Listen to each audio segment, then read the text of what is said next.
You got a week to the pad. You're about to go home or whatever. Mm-hmm. Some shit happened. So I go to the hole. And I go to C6, AdSeg, and that right there, that was like the best experience, honestly. Oh, tell us why.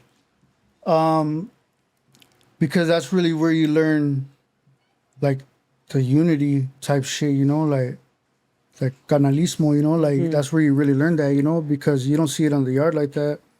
But it's like, so when you're in there, you don't go to store 180 bucks, 220. You don't go to store, you go to store like 45 bucks a month, you know, Just for your hygienes. for whatever you could get for 45 bucks, you know.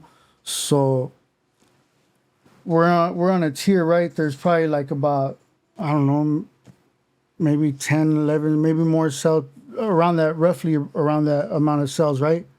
Now, I never been in the back. I was right here on the first cell, right by the shower, right? So anyways, long story short, when store comes, they'll put the store in front of whoever's door, you know, you see like 3 people go to store.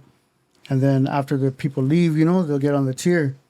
And right there, like in the hole, they don't acknowledge you without acknowledging your celly. They're not just going to say shady boy, you know?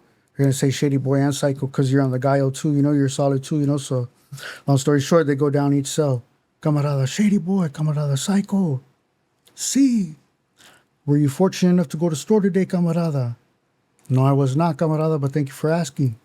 Next cell, next cell, next cell, right? At the end, camarada shady boy, camarada psycho.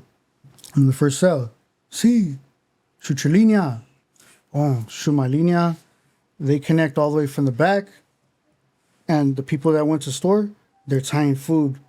Oh. Right? So every single person that did not go to store eats. You're pulling in soups, you're pulling in whatever, you know? So it's like... And everything fits under the door. Everything fits under the door, yeah. Wow. So it's like, that really shows, you know, like brotherhood. We're all type eating. shit. We're all going to eat together, you know? And like, one thing I learned in jail too, in prison too, is like this is why we do a Southside spread, right? A Southside spread is like when you eat with somebody, subconsciously you become close to them, like without even realizing. That's why a man, when he takes a woman out on a date, he takes her to go eat, because that's really when you bond with somebody, you know. So it's like that was really dope to see that, to learn that.